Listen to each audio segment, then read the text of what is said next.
হিন্দু ধৰ্মত ধনৰ দেৱী মা লক্ষ্মীক সম্পদ, গৌৰৱ আৰু সুখ বিচাৰি পূজা কৰা হয়। হিন্দু ধৰ্মত কন্যা সন্তানকো মা লক্ষ্মীৰ ৰূপ বুলি গণ্য কৰা হয়। কিন্তু কেতিয়াবা ভুলবশতঃ আমি এনে কিছুমান কাম কৰিবলৈ লওঁ যিয়ে মা লক্ষ্মীক ৰুষ্ট কৰি তুলিব পাৰে আৰু আপোনাৰ জীৱনত আৰ্থিক সমস্যাই দেখা দিব পাৰে। এনেবোৰ কাৰ্য যদি এজনী ছোৱালী বা মহিলাই ভুলবশতঃ কৰে তেন্তে মা লক্ষ্মী ৰুষ্ট হৈ পৰে। কেতিয়াও ভৰিত ঝাৰু নলগাব। কোৱা হয় যে যি ঘৰত ঝাৰু ভৰিৰে ব্যৱহাৰ কৰে বা ঝাৰুত ভৰি লগায় তেনে ঘৰত মা লক্ষ্মী কেতিয়াও বাস নকৰে।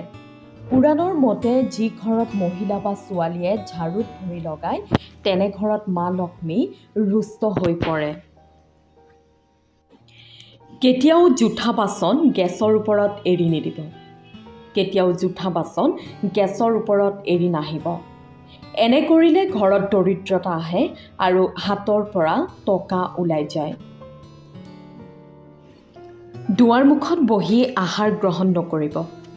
হিন্দু ধৰ্ম অনুসৰি মাটিত বহি আহাৰ গ্ৰহণ কৰাটো শুভ বুলি গণ্য কৰা হয়।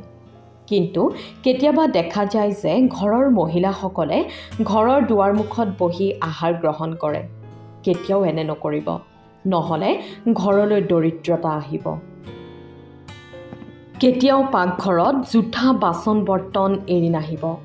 ৰাতি শুবলৈ যাওঁতে কেতিয়াও জোঠা বাচন বৰ্তন পাকঘৰত এৰি নিদিব। এনে কাৰ্য কৰাটো ঘৰলৈ দৰিদ্ৰতাক আমন্ত্ৰণ কৰাৰ দৰে।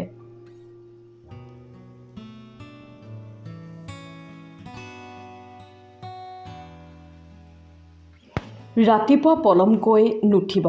ঘৰৰ সকলো সদস্যই ৰাতিপুৱা সোনকালে উঠিব লাগে।